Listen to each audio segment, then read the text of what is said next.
Pour ceux qui ont de la chance encore, 2 semaines de vacances avant la rentrée. Au programme, plage pour certains et pour d'autres, balade en forêt avec, attention, un danger, les tiques. Le petit acarien n'aime pas seulement les chiens. La maladie de Lyme touche 15 000 personnes en France. Peu connue, elle est mal détectée. Les précisions de Jamila Mimouni et Valentin Cruard. La forêt, un temps chaud et humide, le milieu idéal pour les tiques. Lionel Huchette est agent forestier. Il fait de la prévention. Voilà, je profite de vous donner aussi les brochures concernant les tiques. Et c'est pour faire mieux connaître cet acarien qu'il va payer de sa personne. Voilà, vous voyez, c'est tout petit. Hein. Si on ne fait pas attention, on passe vite à côté. Mais voilà, c'est ça, la tique qui va piquer et prendre le sang. Tout petit, mais redoutable. La tique est porteuse d'une bactérie, la Borrelia, qui peut provoquer la maladie de Lyme.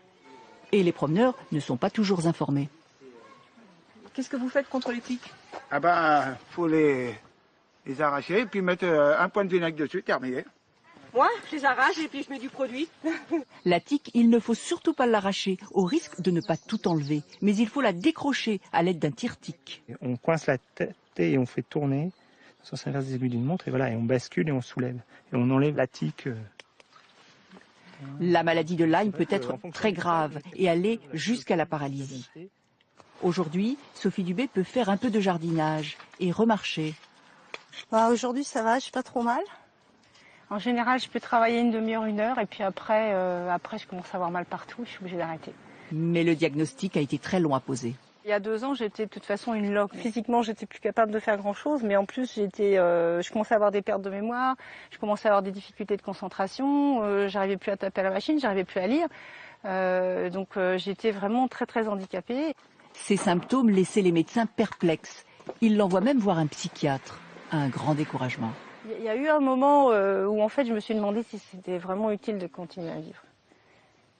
À partir du moment où vous ne pouvez plus rien faire physiquement et vous ne pouvez plus rien faire avec votre tête, il n'y a plus grand-chose. Hein. C'est comme ça.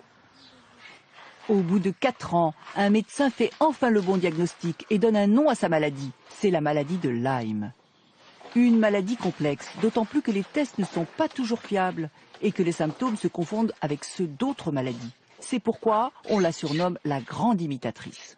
Polyarthrite rhumatoïde, névralgie, sciatique, problèmes cardiaques, problèmes digestifs, maux de tête.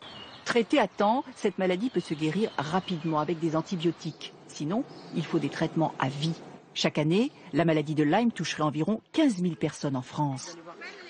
Alors, pour que la promenade en forêt ne se transforme pas en cauchemar, quelques gestes simples de prévention s'imposent.